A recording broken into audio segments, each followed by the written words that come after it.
ಕರ್ನಾಟಕ ರಾಜ್ಯದಲ್ಲಿ ರೈತರು, ಹಿಂದೂ ದೇವಸ್ಥಾನಗಳು, ಫಾರೆಸ್ಟ್ ಜಮೀನು, ಮಠ ಮಾನ್ಯಗಳು ಇವೆಲ್ಲನೂ ಕೂಡ ಇವತ್ತು ಆತಂಕದಲ್ಲಿದೆ. ವಕ್ಫ್ ಬೋರ್ಡಿನ ಕಪಿಮುಷ್ಟಿಯಲ್ಲಿ ಒಂಥರ ಲ್ಯಾಂಡ್ ಜಿಹಾದ್, ಲವ್ ಜಿಹಾದ್ ಆಯ್ತು. ಈಗ ಲ್ಯಾಂಡ್ ಜಿಹಾದ್ ಶುರು ಮಾಡಿದ್ದಾರೆ ಈ ಮುಸಲ್ಮಾನ್ ವಕ್ಫ್ ಬೋರ್ಡ್.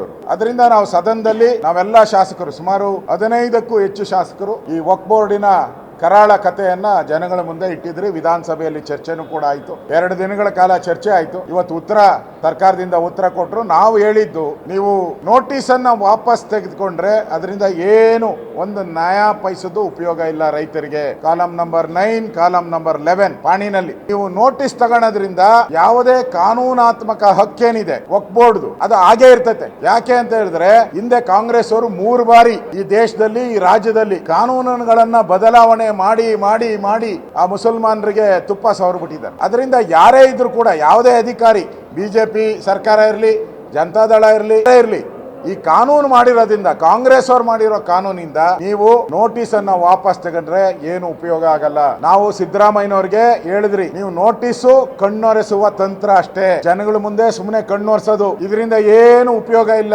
ಒರಿಜಿನಲ್ ನೀವು ಏನು 74ನೇ ಗೆಜೆಟ್, 74 ಇಸ್ವಿಯ ಗೆಜೆಟ್ ಏನಿದೆ ಅದನ್ನ ರಾಜ್ಯ ಸರ್ಕಾರನೇ ಹೊರಡಿಸಿರೋದು, ಅದು ವಾಪಸ್ ತೆಗೆದ್ರೆ ಮಾತ್ರ ಉಪಯೋಗ ಆಗುತ್ತೆ ಅನ್ನೋದಕ್ಕೆ ಸಾರಾ ಸೆಟ್ ಆಗಿ ಸಿದ್ದರಾಮಯ್ಯನವರು, ನಾನು ಮುಸಲ್ಮಾನರ ಪರ ಇದ್ದೀನಿ, ನಾನು ಯಾವುದೇ ಕಾರಣಕ್ಕೂ ತೆಗೆಯಲ್ಲ ಅಂತ ಹೇಳಿದ್ರು. ಅರ್ಥ ಆಯ್ತಲ್ಲ? ಅವರು ಹಿಂದೂಗಳನ್ನ ಒಂದ್ ರೀತಿ 2ನೇ ದರ್ಜೆಯ ಸಿಟಿಸನ್ ಆಗಿ ನೋಡುವಂತ ಕೆಲಸವನ್ನ ಮಾಡ್ತಾ ಇದ್ದಾರೆ. ಅವ್ರ ಬಾಯಲ್ಲಿ ರೈತರಿಗೆ ತೊಂದರೆ ಆಗ್ತಾ ಇದೆ. ಆ ತೊಂದರೆ ಆಗುವಂತ ರೈತರಿಗೆ ಈ 74 ಏನ್ ಗೆಜೆಟ್ ಇದೆ, ಆ ಗೆಜೆಟ್ ಅನ್ನು ತೆಗಿತೀನಿ ಅಂತ ಅವ್ರ ಬಾಯಲ್ಲಿ ಬರಲೇ ಇಲ್ಲ. ಕೊನೆ ಮಾತೆತ್ತರೆ ನಾವು 3 ಚುನಾವಣೆ ಗೆದ್ದಿದ್ದೀರಿ ಹಿಂಗಂತಾರೆ, 3 ಚುನಾವಣೆ ಗೆದ್ದಿದ್ದೀರಿ ಅಂತ ಹಿಂಗೆಲ್ಲಾರು ಅಂತಾರೆ. ನಾವು 18 ಚುನಾವಣೆ ಗೆದ್ದಿದ್ದೀರಿ. ನಮ್ ಸರ್ಕಾರ, ಬಿಜೆಪಿ ಸರ್ಕಾರ ಇದ್ದಾಗ 18 ಬೈ ಎಲೆಕ್ಷನ್ ಗೆದ್ದಿದ್ದೀರಿ. 3ಕ್ಕೆ ತಕ ಅಂತ ಕುಣಿತಾರಲ್ಲ, ನಾವು 18 ಹೆಂಗ್ ಕುಣಿಯೋಣ ನಾವು? ಇದರಿಂದ ಅದಲ್ಲ ಇವತ್ತು ಪ್ರಶ್ನೆ ರೈತರನ್ನು ಒಕ್ಕಲೆಬ್ಬಿಸ್ತಾ ಇದ್ದಾರೆ ಈ ಸರ್ಕಾರ, ಈ ದುರಾಡಳಿತ ಸರ್ಕಾರ. ಕೊಬ್ಬಿನಿಂದ ಮೆರಿತಾ ಇದ್ದಾರೆ ಈ ಸರ್ಕಾರ. ಅವ್ರ ಬಾಯಲ್ಲಿ ರೈತರ ಪರವಾಗಿರ್ತೀನಿ ಅನ್ನೋ ಮಾತು ಬರಲೇ ಇಲ್ಲ. ಸಮರ್ಥನೆ ಮಾಡ್ತಾರೆ. ವಕ್ಫ್ ಬೋರ್ಡಿನ ಆಸ್ತಿ ಏನಿದೆ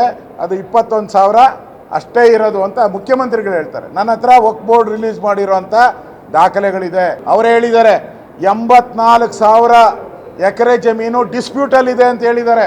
ವಕ್ಫ್ ಬೋರ್ಡ್ನ ವೆಬ್ಸೈಟ್ ಇದೆ ಅಲ್ಲ, ಇವತ್ತೇ ನೋಡಿ ವಕ್ಫ್ ಬೋರ್ಡ್ನ ವೆಬ್ಸೈಟ್, 84,000 ಎಕರೆ ಡಿಸ್ಪ್ಯೂಟ್ ಅಲ್ಲಿ ಇದೆ ಅಂತ. ಡಿಸ್ಪ್ಯೂಟ್ ಅಲ್ಲಿ ಇದೆ ಅಂದ್ರೇನು? ವಕ್ಫ್ ಬೋರ್ಡ್ ಆಸ್ತಿ ಅಂತ.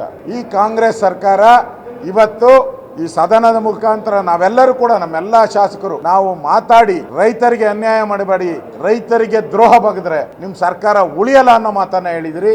ಇಷ್ಟಿದ್ರು ಕೂಡ 136 ಜನರ ಬೆಂಬಲ ಐತೆ ಅಂತೇಳಿ ಈ ಸರ್ಕಾರ ದುರಂಕಾರವಾಗಿ ರೈತರ ವಿರೋಧಿಯಾಗಿ ಮೆರಿತಾ ಇದ್ದಾರೆ. ರೈತರಿಗೆ ದ್ರೋಹ ಬಗ್ದಿದ್ದಾರೆ, ಹಿಂದೂಗಳಿಗೆ ದ್ರೋಹ ಬಗ್ದಿದ್ದಾರೆ. ಅದಕ್ಕೋಸ್ಕರ ನಾವು ಈ ಸದನದಲ್ಲಿ, ನಿಮಗೂ ಗೊತ್ತಿದೆ ಸದನ ಸಮಯ ಕಡಿಮೆ ಇರೋದ್ರಿಂದ ಸದನದಲ್ಲಿ ಬೇರೆ ಇನ್ನೂ ವಿಚಾರಗಳಿದೆ. ಆ ದೃಷ್ಟಿಯಿಂದ ನಾವು ವಾಕೌಟ್ ಮಾಡೋ ಮುಖಾಂತರ ರಾಜ್ಯದ ರೈತರ ಪರವಾಗಿದ್ದೀರಿ ಅನ್ನೋ ಮಾತನ್ನ ರಾಜ್ಯದ ಜನತೆಗೆ ತಿಳಿಸೋ ಮುಖಾಂತರ ಈ ಸರ್ಕಾರ ಒಂದು ರೀತಿಯಾಗಿ ಲ್ಯಾಂಡ್ ಜಿಹಾದ್ಗೆ, ಮುಸ್ಲಿಮರ ಲ್ಯಾಂಡ್ ಜಿಹಾದ್ಗೆ ಬೆಂಬಲ ಕೊಡ್ತಾ ಇರೋದು ಸ್ಪಷ್ಟವಾಗಿ ಕಾಣ್ತಾ ಇದೆ. ಈ ಸರ್ಕಾರ ಮುನೇಶ್ವರ ನಗರದಲ್ಲಿ, ಮೈಸೂರಲ್ಲಿ 110 ಮನೆಗಳನ್ನ ಖಾಲಿ ಮಾಡಿಸ್ತಾ ಇದ್ದಾರೆ. 50 ಎಕರೆ ಫಾರೆಸ್ಟ್ ಜಮೀನು, ದೊಡ್ಡ ಫಾರೆಸ್ಟ್ ಇದೆ, ಖಾಲಿ ಮಾಡ್ತಾ ಇದ್ದಾರೆ. ವಿಶ್ವೇಶ್ವರಯ್ಯನವರು ಓದಿದ್ದು 110 ವರ್ಷದ ಶಾಲೆ. ಜಮೀರ್ ಹೇಳ್ತಾನೆ ಅದು ವಕ್ಫ್ ಬೋರ್ಡ್ ಆಸ್ತಿ ಅಂತ. ಹಾಗಾದ್ರೆ ವಿಶ್ವೇಶ್ವರಯ್ಯನವರು ಓದಿದ್ದಂಗೆ 110 ವರ್ಷ ಇತಿಹಾಸ ಇರುವಂತ ಬಿಲ್ಡಿಂಗ್ ಅವತ್ತು ಬಂದಿಲ್ಲ, ಏಕಾಏಕಿ ಹೆಂಗ್ ಬಂದ್ರು ವಕ್ಫ್ ಬೋರ್ಡ್? ಈ ದುರುಳ ವಕ್ಫ್ ಬೋರ್ಡ್, ಮೋಸದ ವಕ್ಫ್ ಬೋರ್ಡ್, ಇದು ಒಂದು ರೀತಿ ಭೂತದ ತರ ಇಡೀ ಕರ್ನಾಟಕದಲ್ಲಿ ರೈತರನ್ನ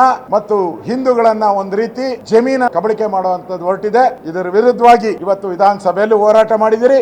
ಈ ಹೋರಾಟ ಇಲ್ಲಿಗೆ ನಿಲ್ಲಲ್ಲ. ಹೋರಾಟವನ್ನ ಬೀದಿಗೆ ತಗೊಂಡೋಗಿ ನಾವು ಹೋರಾಟವನ್ನ ಕಂಟಿನ್ಯೂ ಮಾಡ್ತೀವಿ.